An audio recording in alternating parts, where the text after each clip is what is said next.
নমস্কার, তোমাদের সকলের প্রিয় পাঠশালায় আরো একটি নতুন ক্লাসে সকলকে জানাই স্বাগত। আজকে আরো একটি নতুন ক্লাস নিয়ে তোমাদের সাথে আলোচনা করব। আজকে কোন পৃষ্ঠা থেকে আলোচনা করব দেখে নাও। দেখো, আজকে আলোচনা করব 313 নম্বর পৃষ্ঠা থেকে। কি লেখা আছে দেখো, এখানে একটি পোয়েম আছে। লেখা আছে মাই উইক, মানে আমার এক সপ্তাহ, মানে আমার একটি সপ্তাহ কিভাবে কাটে সেটা নিয়ে একটি পোয়েম লেখা আছে। তাহলে আগে পোয়েমটা পড়ে নি, তারপর তোমাদের মানে বলে দেবো। Of to school on Monday, read a page on Tuesday, right 3 lines on Wednesday, solve 5 sums on Thursday, draw and paint on Friday, sing a song on Saturday, play all day on Sunday. তাহলে প্রথম লাইনটা কি আছে? Of to school on Monday. Monday মানে কি? Monday মানে হলো সোমবার। তাহলে সোমবারে স্কুল যাওয়া। Of to school on Monday মানে সোমবারে স্কুল যাওয়া। Read a page on Tuesday. Tuesday মানে কি? মঙ্গলবার। তাহলে read a page on Tuesday অর্থাৎ মঙ্গলবারে এক পাতা পড়া। Read a page on Tuesday, মঙ্গলবারে এক পাতা পড়া। তারপরের লাইনটা আছে right 3 lines on Wednesday. Wednesday মানে হলো বুধবার। ওয়েডনেসডে মানে বুধবার। রাইট 3 lines on ওয়েডনেসডে, লাইনটার মানে হলো বুধবার 3 লাইন লেখা। রাইট 3 lines মানে হলো বুধবারে 3 লাইন লেখা। তারপর লাইন আছে solve 5 sums on Thursday. Thursday মানে হলো বৃহস্পতিবার। তাহলে এই লাইনটার মানে হলো বৃহস্পতিবার। সাম মানে কি? অঙ্ক, যোগ অঙ্ক। তার মানে কি? বৃহস্পতিবার 5টা অঙ্ক করা বা করলাম। তারপরে আছে draw and paint on Friday. Friday মানে হলো শুক্রবার। শুক্রবারে কি করছি? তাহলে ড্র মানে আঁকা এবং রং করা। তাহলে শুক্রবারটা কাটছে এঁকে এবং রং করে। তারপরে দেখো Singh a song on Saturday. Saturday মানে কি? শনিবার। তাহলে Singh a song on Saturday, এটার মানে হলো শনিবার একটা গান করা, মানে শনিবারটা কাটছে গান করে বা গান গেয়ে। তারপরে শেষ লাইনটা আছে দেখো play all day on Sunday. Sunday মানে কি? রবিবার। প্লে মানে কি? খেলা করা। আর অল ডে মানে সারাদিন। তাহলে রবিবার সারাদিন আমার খেলা করেই কেটে যাচ্ছে। তাহলে এই পুরো সপ্তাহে কি করে কাটছে সেটা আমরা পড়লাম। মানডে সোমবার স্কুল যাওয়া, মঙ্গলবার একটা পেজ পড়া মানে একটা পাতা পড়া, বুধবার 3 লাইন লেখা, বৃহস্পতিবার 5টা অঙ্ক সলভ করা, তারপর শুক্রবার আঁকা এবং সেই আঁকাটা রং করা, শনিবার গান করা, আর রবিবার সারাদিন ধরে খেলা। তাহলে তোমরা এইভাবে পড়বে, আমি মানে সমেত বলে দিলাম তোমাদের। তাহলে তোমরা এইভাবে উচ্চারণ করে মানে সমেত পড়বে। তারপরে কি আছে দেখো, তারপরে যে আমরা পড়লাম মানডে, টিউসডে, ওয়েডনেসডে, সেগুলি তোমাদের লেখা আছে। দেখো আমাদের সপ্তাহে 7টি বার, আমরা জানি 7টি দিন। মানডে, MONDAY, মানডে মানে হলো সোমবার। TUESDAY, টুইসডে মানে হলো মঙ্গলবার। তোমরা এইভাবে বানান করে করে পড়বে। WEDNESDAY, ওয়েডনেসডে মানে বুধবার। THURSDAY, থার্সডে মানে বৃহস্পতিবার। FRIDAY, ফ্রাইডে মানে শুক্রবার। SATURDAY, স্যাটারডে মানে শনিবার। আর SUNDAY, সানডে মানে রবিবার। তাহলে সপ্তাহে 7টা দিন 7টা বার আমরা পড়ে নিলাম, জেনে গেলাম। এর পরের পৃষ্ঠায় কি আছে সেটা আমরা দেখব। দেখো তারপরে 314 নম্বর পৃষ্ঠায় আছে একটি পড়া নুরু থেকে নজরুল। এটা হলো বিদ্রোহী কবি কাজী নজরুল ইসলামের জীবন সম্পর্কে এই পাঠটি লেখা আছে, এই পড়াটি আছে, সেটাই আমি তোমাদের পড়ে শোনাচ্ছি।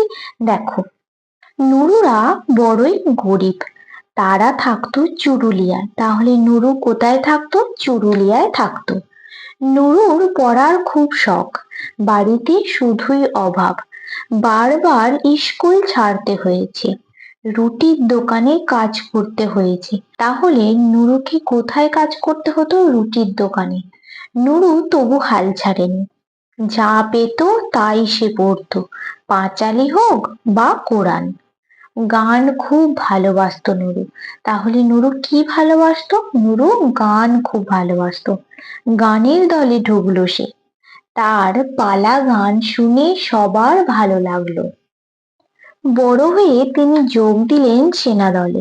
তাহলে নুরু বড় হয়ে কোন দলে যোগ দিয়েছিলেন? সেনা দলে যোগ দিয়েছিলেন।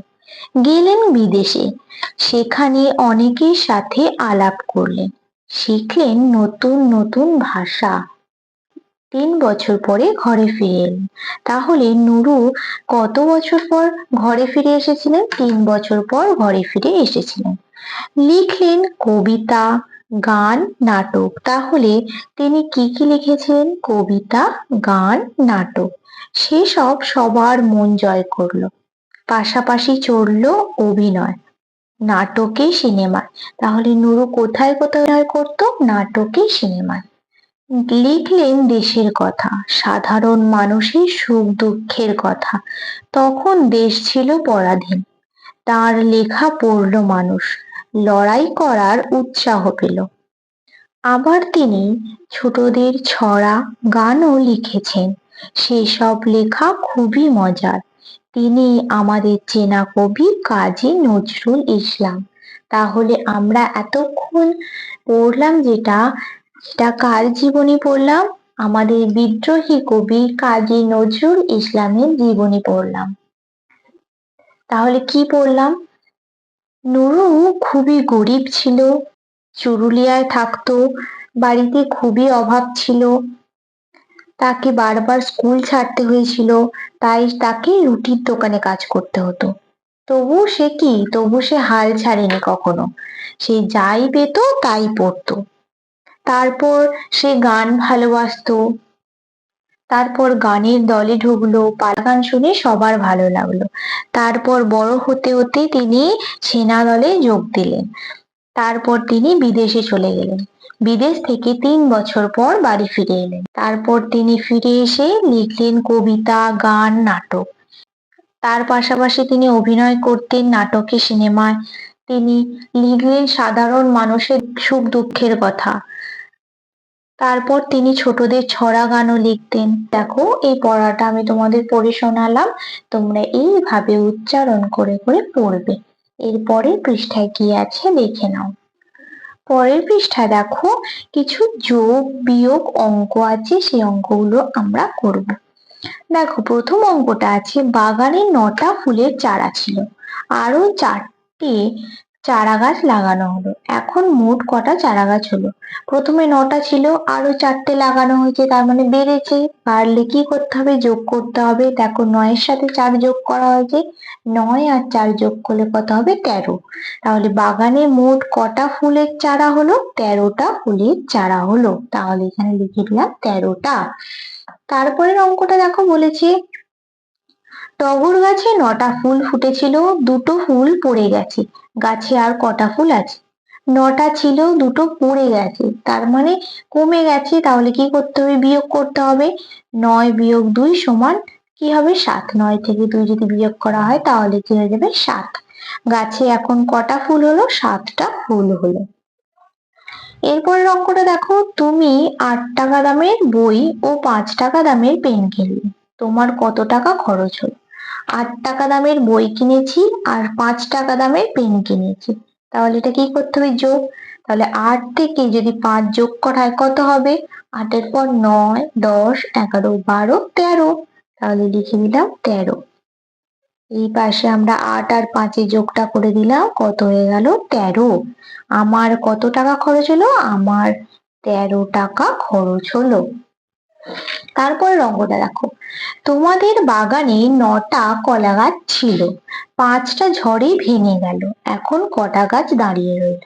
তাহলে 9টা ছিল, 5টা ভেঙে গেছে, মানে কমে গেছে। তাহলে কি করতে হবে? বিয়োগ করতে হবে, কমে গেছে। তাহলে 9 বিয়োগ 5 সমান কত হবে? 9 এর সাথে যদি 5 বিয়োগ করা হয় কত হবে? 4। 5 এর পর 6, 7, 8, 9, 4 কেটে হচ্ছে, তাহলে কি হয়ে যাবে? 4। তাহলে এখানে লিখে দেব 4। এখন কটা গাছ দাঁড়িয়ে রইলো? এখন 4টে গাছ দাঁড়িয়ে রইলো। তোমরা এইভাবে অঙ্কগুলো আগে পড়বে, বুঝবে, তারপর যোগ করতে হবে না বিয়োগ করতে হবে সেটা করবে। এরপর 5 দাগেরটা বলেছে দেখো, বাবা জাল ফেলে 9টা মাছ ধরলেন, দাদা ছিপ দিয়ে 7টা মাছ ধরলো, মোট কটা মাছ ধরা হলো? তাহলে বাবা 9টা মাছ ধরেছিলেন আর দাদা 7টা মাছ ধরলো, তাহলে মোট হবে, যোগ করতে হবে। তাহলে 9 থেকে যদি 7 যোগ করা হয় কত হবে? 9 এর পর 10, 11, 12, 13, 14, 15, 16। তাহলে এখানে 16 লিখে দিলাম। মোট কটা মাছ ধরা হলো? মোট 16টা মাছ ধরা হলো। তারপরে 6 অঙ্কটা বলেছে দেখো, মা 8টা মাছ ভাজলো, দাদা 3টে মাছ খেয়ে ফেললো, এখন কটা মাছ রইলো? 8টা মাছ ভাজা হয়েছিল, দাদা 3টে খেয়ে ফেলেছে, তার মানে কমে গেছে। কি করতে হবে? কমে গেলে বিয়োগ করতে হবে। তাহলে 8 বিয়োগ 3 সমান কত হবে? 8 থেকে যদি 3 বাদ দেওয়া হয় কত হবে? 5। এরপর 4, 5, 6, 7, 8, 5 গিটে হচ্ছে, তাহলে হয়ে যাবে 5। এখন কটা মাছ রইলো? এখন 5টা মাছ রইলো। তারপরে 7 অঙ্কটা দেখো, একটা গাড়িতে 7 জন উঠলো, পথে 3 জন নেমে গেল, গাড়িতে কতজন রইলো? 7 জন ছিল, 3 জন নেমে গেছে, তাহলে কতজন হবে? 7 থেকে 3 বিয়োগ করতে হবে। তাহলে 7 থেকে 3 যদি বিয়োগ করা হয় কত হবে? 3 এর পর 4, 5, 6, 7, 4 গিটে হচ্ছে, তাহলে লিখে দিলাম 4। গাড়িতে কতজন রইলো? গাড়িতে 4 জন রইলো। তারপরের অঙ্কটা দেখো কি বলেছে, একটা বাসে 9 জন বসে আছে, বাসে আরো 8 জন উঠলো, এখন বাসে কতজন হলো? 9 জন ছিল বাসে, আরো 8 জন উঠেছে, তার মানে বেড়েছে, লোক সংখ্যা বেড়েছে, তাহলে কি হবে? যোগ করতে হবে। 9 যোগ 8 সমান 9 থেকে যদি 8 যোগ করা হয় কত হবে? 17। তাহলে 8 এর পর দেখো 8 থেকে যদি 9 বিয়োগ, দেখো 8 থেকে যদি 9 যোগ করা হয় কত হবে? 8 এর পর 9, 10, 11, 12, 13, 14, 15, 16, 17। তাহলে এখানে লিখে দিলাম 17। এখন বাসে কতজন হলো? এখন বাসে 17 জন হলো। তাহলে দেখো আমি এই যোগ আর বিয়োগ অঙ্কগুলো করে দিলাম, তোমরা এইভাবে তাহলে এই যোগ আর বিয়োগ অঙ্কগুলো পড়বে, তারপর অঙ্কগুলো করবে। তাহলে আজকের ক্লাসটা আমি এখানেই শেষ করছি। যদি তোমাদের আমার এই ক্লাসটি ভালো লেগে থাকে তাহলে অবশ্যই লাইক করতে ভুলবে না। ধন্যবাদ।